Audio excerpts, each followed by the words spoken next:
Hello everyone, in this video we are going to discuss some most important questions from the topic taxonomic aids. तो first question है जैसे हमारे पास which one of the taxonomic aids can give comprehensive account of compiled information of any one genus or family at a particular time. मतलब किसी particular time पे किसी particular tax on की कोई कंप्लीट इन्फॉर्मेशन है, फिर वो चाहे एक टाइम पे अगर हम जीनस की बात कर रहे हैं तो पूरे जीनस की, चाहे पूरी फैमिली की, मतलब किसी एक particular taxon, any one genus और family at a particular time, इसकी कंप्लीट इन्फॉर्मेशन, ये होता है मोनोग्राफ. जैसे कि नाम से ही पता लग रहा है, मोनो मतलब वन, तो एक पर्टिकुलर टाइम पे सिर्फ एक पर्टिकुलर टेक्सॉन की हमें कंप्लीट इन्फॉर्मेशन मिल रही है. This is monograph. This is the correct answer. Second question है हमारे पास botanical gardens and zoological parks have.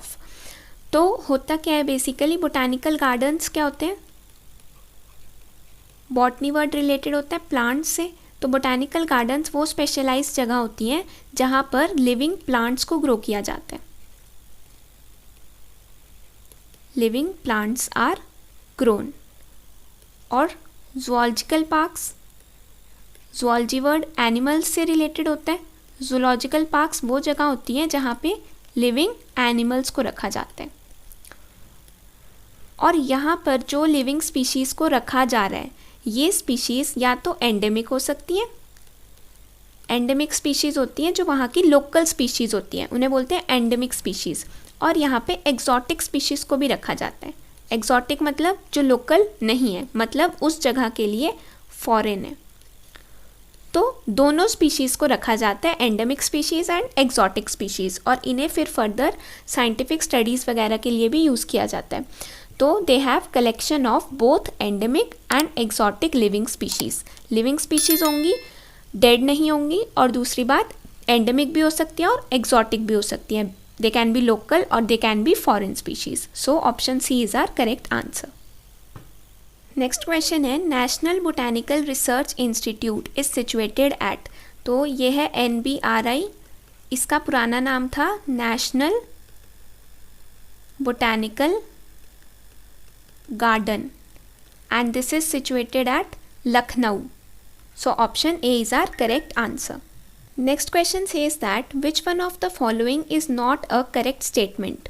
First है herbarium houses dried, pressed and preserved plant specimens. ये बात बिल्कुल ठीक है.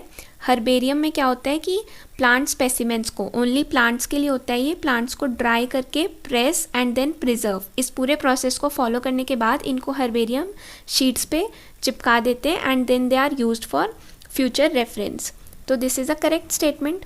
नेक्स्ट स्टेटमेंट है botanical gardens have collection of living plants for reference. ये बात भी ठीक है, बोटानिकल गार्डन्स में सिर्फ प्लांट्स होते हैं और वो प्लांट्स लिविंग होते हैं. वो एंडेमिक स्पीशीज़ भी हो सकती हैं, एक्जॉटिक स्पीशीज़ भी हो सकती हैं, वहाँ पे ग्रो करती हैं, रिप्रोड्यूस करती हैं.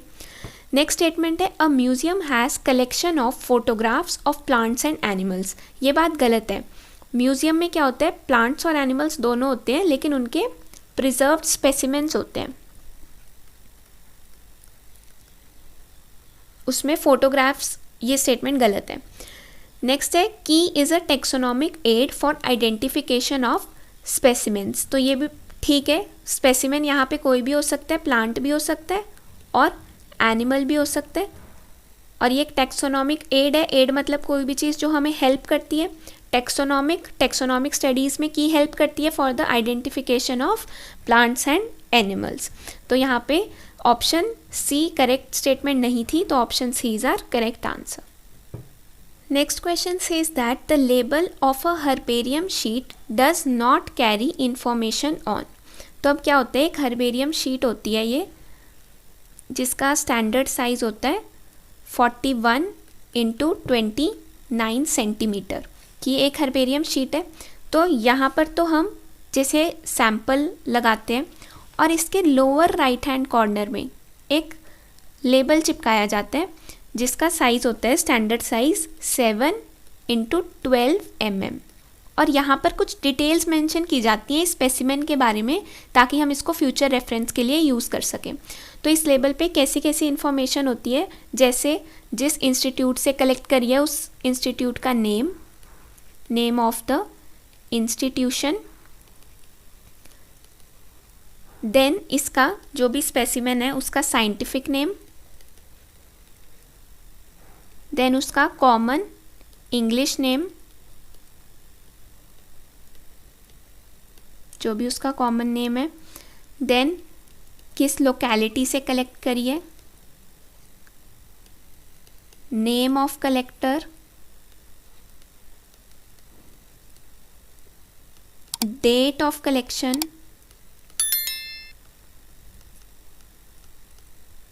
कलेक्शन नंबर,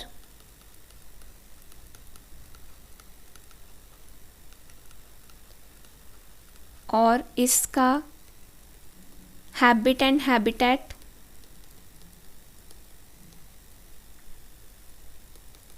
और इसकी फैमिली। ये कुछ इन्फॉर्मेशन होती है जो हम इसके लेवल पे लिखते हैं। तो डेट ऑफ कलेक्शन हम लिखते हैं, नेम ऑफ कलेक्टर भी लिखते हैं, लोकल नेम भी लिखते हैं। हाइट ऑफ प्लांट हमने कहीं मेंशन नहीं किया क्योंकि वो वेरिएबल होती है। तो option D is correct. Next question है, the most convenient way for easy identification of plants and animals by applying diagnostic features is use of। तो जो सबसे आसान तरीका है हमारे पास प्लांट्स और एनिमल्स की आइडेंटिफिकेशन करने के लिए, that is taxonomic keys. Taxonomic keys में बेसिकली होता क्या है कि एक हम कॉन्ट्रास्टिंग कैरेक्टर्स का पेयर रखते हैं। लेट्स सपोज अगर हम किसी प्लांट को देख रहे हैं, किसी प्लांट के स्पेसिमेन को, तो अगर मैं बात कर रही हूँ लीफ में वेनेशन की, तो मैंने दो चॉइस रख दी कि या तो रेटिकुलेट हो सकती है या पैरेलल हो सकती है। ये लेट्स सपोज फर्स्ट कैरेक्टर है, तो अब ये दोनों आपस में एकदम ऑपोजिट कैरेक्टर्स हैं, या तो ये हो सकता है या ये हो सकता है। तो अब हम स्पेसिमेन को देखेंगे, इनमें से एक जो भी वैलिड होगा उसमें उसको चूज़ करेंगे, जो भी ट्रू होगा उस केस के लिए वो एक्सेप्ट कर लेंगे, और दूसरे वाले कैरेक्टर को, उसी कैरेक्टर के दूसरी वाली स्टेटमेंट को हमने रिजेक्ट कर दिया। फिर हम इसके नेक्स्ट कैरेक्टर पे चले जाएंगे, उसमें भी हमारे पास दो ऑप्शंस होंगे, हम एक सिलेक्ट कर लेंगे। तो ये बड़ा सिंपल सा तरीका है प्लांट्स और एनिमल्स को ईजिली आइडेंटिफाई करने का, कि उसमें कुछ सिमिलैरिटीज़ होंगी, डिससिमिलैरिटीज़ होंगी, एक कॉन्ट्रास्टिंग कैरेक्टर्स का हमने पेयर बनाया है और उसमें से हमें एक सिलेक्ट कर लेनी है। तो ये एक बहुत सिंपल सा तरीका है for the identification of plants and animals. This is taxonomic keys.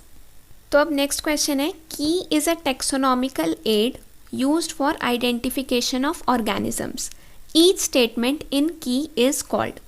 तो अब की में जैसे हमने अभी देखा, हमने एक पेयर बनाया जिसमें कॉन्ट्रास्टिंग कैरेक्टर्स थी। इस पूरे पेयर को तो बोलते हैं कपलेट, और ये एक स्टेटमेंट है इसके अंदर, ये एक स्टेटमेंट है, एक स्टेटमेंट को बोलते हैं लीड। तो ऑप्शन बी हमारा करेक्ट है। नेक्स्ट क्वेश्चन है, अ कपलेट इन अ की इज। तो कपलेट किसको बोला था? पूरा एक पेयर जो था जिसमें एक कैरेक्टर के दो हमने स्टेटमेंट्स लिखे थे। तो these are contrasting characters in a pair, option B. Next question है, taxonomic key is one of the taxonomic tools in the identification and classification of plants and animals. It is used in the preparation of. तो key हमने देखा था जिसमें similarities और डिससिमिलैरिटीज़ के basis पे plants को आइडेंटिफाई किया जाता है, एनिमल्स को भी आइडेंटिफाई किया जाता है। इसको यूज़ किया जाता है further in the preparation of monographs and flora. तो both A and B correct होंगे। मोनोग्राफ हमने देखा था क्या होता है, जिसमें एक पर्टिकुलर टेक्सॉन के बारे में एक पर्टिकुलर टाइम पे किसी पर्टिकुलर टेक्सॉन के बारे में कंप्लीट इन्फॉर्मेशन होती है, उसे बोलते हैं मोनोग्राफ। और फ्लोरा क्या होता है? फ्लोरा वर्ड यूज़ होता है प्लांट्स के लिए। ये एक ऐसी बुक होती है जिसमें एक स्पेसिफिक एरिया में मिलने वाले जितने भी प्लांट्स हैं उनके बारे में कंप्लीट इन्फॉर्मेशन होगी, कि मतलब उनका हैबिटेट क्या है, वो किस क्लाइमेट में रहते हैं, उनमें सीजनल चेंजेस कैसे हैं, उनका डिस्ट्रीब्यूशन कैसा है, मतलब किसी स्पेसिफिक एरिया में मिलने वाले जितने प्लांट्स हैं उनका कंप्लीट डिस्क्रिप्शन इस फ्लोरा नाम की बुक में लिखा होता है। तो both A and B are correct, क्योंकि की को यूज़ किया जाता है मोनोग्राफ और फ्लोरा को बनाने में। So the next question is dash is a taxonomic aid which contains the actual account of habitat and distribution of plants of a given area. किसी गिवन एरिया में मिलने वाले प्लांट्स के बारे में, उसका हैबिटेट, उसकी distribution, and also provides the index to the plant species found in a particular area. मतलब एक पर्टिकुलर एरिया में कौन कौन सी प्लांट स्पीशीज़ मिल रही हैं और फिर उनका अकाउंट, मतलब उनका हैबिटेट, उनका डिस्ट्रीब्यूशन, ये हमने अभी देखा था। ये होता है, एक बुक होती है flora. So option A is our correct answer.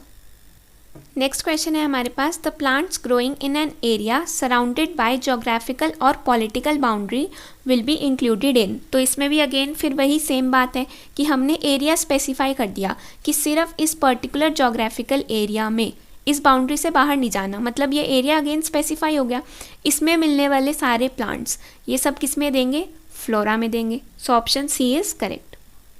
So the next question is, dash are useful in providing information for identification of names of species found in an area। अब इसमें उसने सिर्फ plant species नहीं बोला, उसने बोला names of species, they can be animal, they can be plants। तो उनकी आइडेंटिफिकेशन ये देता है मैनुअल। यही डिफरेंस है फ्लोरा और मैनुअल में। फ्लोरा में हम सिर्फ प्लांट स्पीशीज़ की बात करते हैं और मैनुअल में नेम्स ऑफ स्पीशीज़ की आइडेंटिफिकेशन, उनका अकरेंस और उनकी कलेक्शन भी बताई जाती है। तो ये होता है मैनुअल में। So option B is correct. So this brings us to the end of this video. Hope you guys liked it. Stay tuned for more upcoming videos. Thank you for watching.